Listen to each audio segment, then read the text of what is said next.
If you're a real estate agent that works with buyers and you're wondering in a post-NAR settlement environment, what it is you can do to reduce stress for buyers and close more deals, this is the video for you. Now, we find ourselves in an environment where obviously we have these NAR settlement changes, where we have buyer brokerage, where we have different ideas on compensation on the buyer side, whether it's coming from the seller or possibly from the buyer. But there are some ways in this environment that we can be very strategic and that we can come from a place of having 5 specific strategies and things that we're following that will help reduce the stress for the buyers and give them the opportunity to find that ideal home and assist them in that process.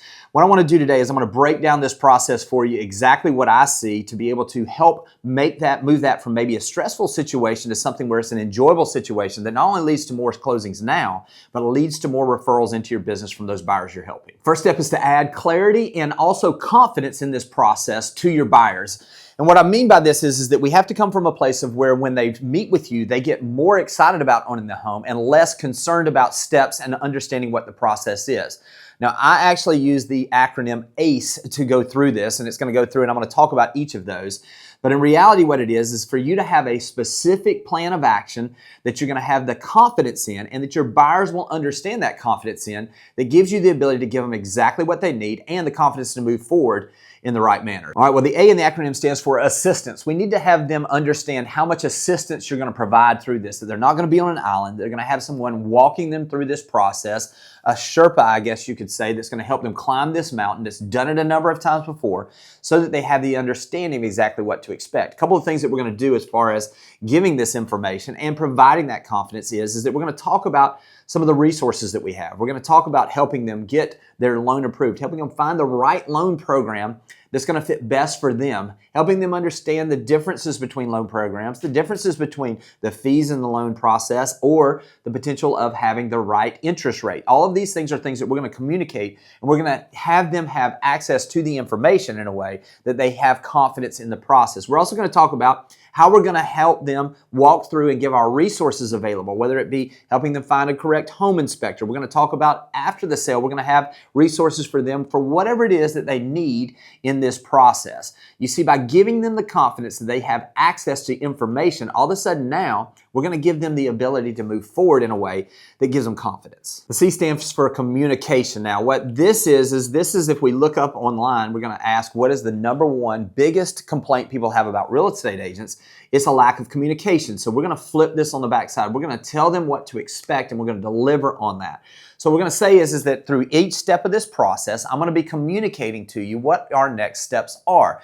When we're starting, basically, we're going to communicate, and I'm going to be involved in helping you connect you with that right lender. And as you get that, we're going to communicate about the differences between the different loan products that they discuss and what that means to you in the short run and in the long run.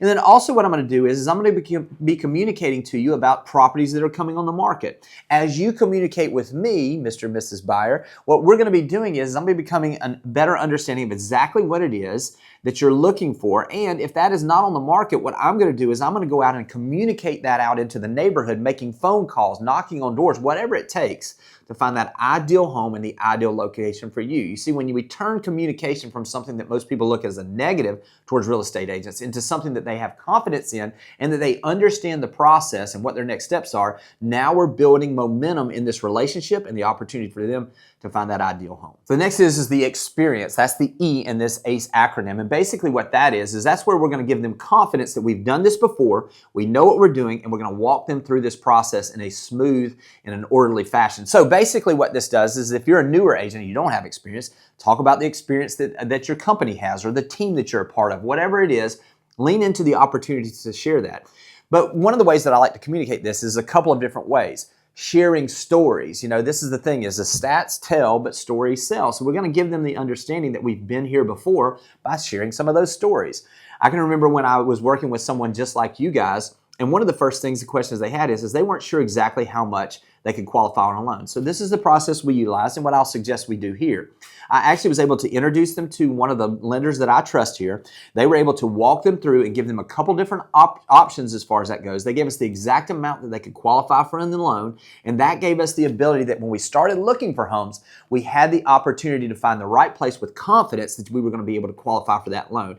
And that's what I'm going to do for you guys. You see, when you build off of your experience and you talk about what it is that you've done in the past, what it is these experiences experiences you've had, and how you're going to do this in a way that's going to help them have a smooth transaction and achieve their goal of home ownership. Now we've created an environment where everybody is moving in the right direction, and instead of being sitting across the table, we've moved them onto the side of the table with us where we're working as a team to find that ideal home for them. The second step in this process is removing the fears that they have in the process. Now, so what are those typical fears that buyers of properties have? Number one is they, right now in this post-NAR settlement environment, what they're really scared of is signing an agreement, especially if they've never had to before, signing an agreement that maybe binds them to someone. So what can you do to eliminate that? A couple of things. Let's say that you're meeting someone for the first time and they're coming into town, you've never met them, it's an online lead, whatever the case may be.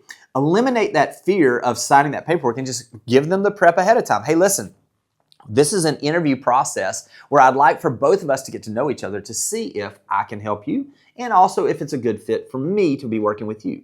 From that perspective, let's go through the process of just basically setting up an agreement, because we have to have one signed in order to see properties in the MLS while you're here, where we would go through and we would put a 3-day time period here for this weekend you're going to be here for us to see properties, to work together. If anything happens out of that, we'll work together. At the end of that, after you've gotten to know me and I've gotten to know you, we can come to a place where maybe we see that it makes sense for us to work together and we'll sign a more long-term agreement. We've eliminated the risk of signing something that's long-term. Another thing to do is, and this is just personally, you have to figure out what it is your company's doing or what it is you personally want to do. But for me, I want to remove all of the risk. So I basically give them the option to opt out of the buyer's agreement with 48-hour notice. Now, it does apply that anything that we have seen before, that they would still compensate me, but it gives them the ability to know that they're not tied in on a long term. I personally did this with every listing I ever took.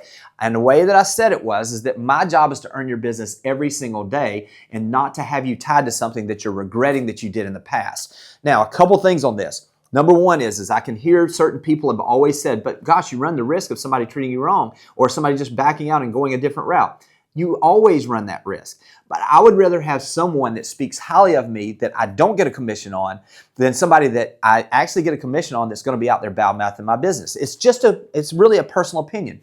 But if you're looking for a way to remove the risk and the question marks that they have, these are a couple of ways that you can do that, removing that friction and again, getting those buyers comfortable with moving forward with you as their agent. The third step is to answer all their questions or to answer the questions before they even have them. Now, one of the ways to do this is to have a frequently asked questions brochure that you give them for buyers in specific things. Now, the beauty of this is with ChatGPT now, we can answer most of these questions simply by asking ChatGPT to give us the 10 most common questions or fears that buyers have before they purchase a home. If you do that, you're going to get some of those. You're always going to want to polish these things. You're always going to put them in your own words, but this gives you the ability to have the opportunity to answer the questions before they have them.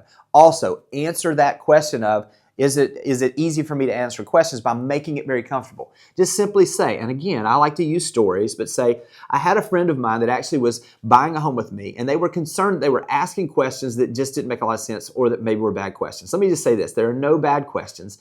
The only questions that are bad are the ones that you don't ask. Don't ever hesitate to ask me questions. You can do it via text, you can do it via email, or obviously we can do it in person or via the phone. But I just want you to know that we're in an environment and this relationship we has to be based on the communication. So ask me the questions. Feel free to ask me the questions you have, because the quicker you ask them, the easier it is for me to answer those questions and remove those fears that you might have. The next step is to show them, not just tell them. So in this situation, this is where I would absolutely suggest that you have a buyer package available or a buyer brochure that's available that you have readily available to give to your buyers. Now, a couple of things. This should cover a number of different areas that's going to give them confidence in you. Number one is it should have your plan of action. It should break down these things. If you're looking for a buyer presentation and the language you should be using, I'm going to put a link up above that's going to give you the ability to listen to the interview I did with Andrew Undum where he walks through that program. But what I'm talking about on showing them, not just telling them in this case, is to have that brochure ready to go that's going to go through. It should have a couple of things in it. Number one, it should have something along the lines of giving a personal letter to that buyer about the process and how much you enjoy this process of helping them find their ultimate home. Number two is you're going to have the plan of action that you work with. It's going to talk about qualifying for a loan. It's going to talk about you searching for off-market properties. It's going to talk about the process that you utilize to walk them through to a smooth transaction. transaction. The next part is going to be testimonials from buyers that you've worked with in the past. What I would suggest in this is that you have testimonials that speak specifically to certain types of buyers. If you're working with investors or you're wanting to work with more investors, have more of the investor testimonials in there. If you're working with first-time home buyers, put those in there. If you're looking for somebody that's looking for second homes or buy-up buyers, whatever it is that you're focused in on, utilize the specific testimonials to quote in this buyer brochure that's going to give them confidence in you. And last but not least, you just talk about how much you are looking forward to working with them throughout this process. Now, if you just go online and you search up buyer brochure, you're going to find a lot of this, real estate buyer brochure. You're going to find a lot of options on this. I would just suggest that you put these things in your own words and where it is a reflection of how you do business, and that it gives the buyer the opportunity to just see it instead of just hearing you talk about it, some of the things that you're going to do throughout this process. The last step in this process is tell them what their next step is. Everybody is looking for the next step in the process. So after you have your buyer meeting, say the next step for us is for me to introduce you to a lender. Once you've done that, then after they've gotten qualified, hey, now that we've gotten qualified, the next step is for us to get a little more focused in on the type of homes and the price range and the neighborhoods that fit this process. After you've shown those homes, if you don't find one the first time, then you're going to say, hey, listen, let's talk about what you liked and didn't like about these homes so that I can narrow in on a specific neighborhood and a specific type of homes that we can do this. Once you've found the home, hey, now that we've found the home, the next step is for us to draw up an offer on the home, and then you communicate what that looks like. Just walk them through the process, and every single time that you move from one place to the next, give them the next step. They don't have to understand the complete process. They have to have confidence in you that you can walk them through the process, and you need to just shine the light and make sure they see where that next step is, and that you foreshadow some of the things that are coming so that you make sure that they feel comfortable in this process. Listen, when you focus in and you take off your realtor hat and you put on the hat of the consumer, understanding the questions they have, the fears they have, and you give them a confidence in you that you can help them achieve their dreams, everything else will take care of itself. I hope this has been helpful, and I'll talk to you soon. Thanks for watching the video. I specifically chose the video below for you because it builds on the one you just watched. I hope it's helpful, and I'll talk to you soon.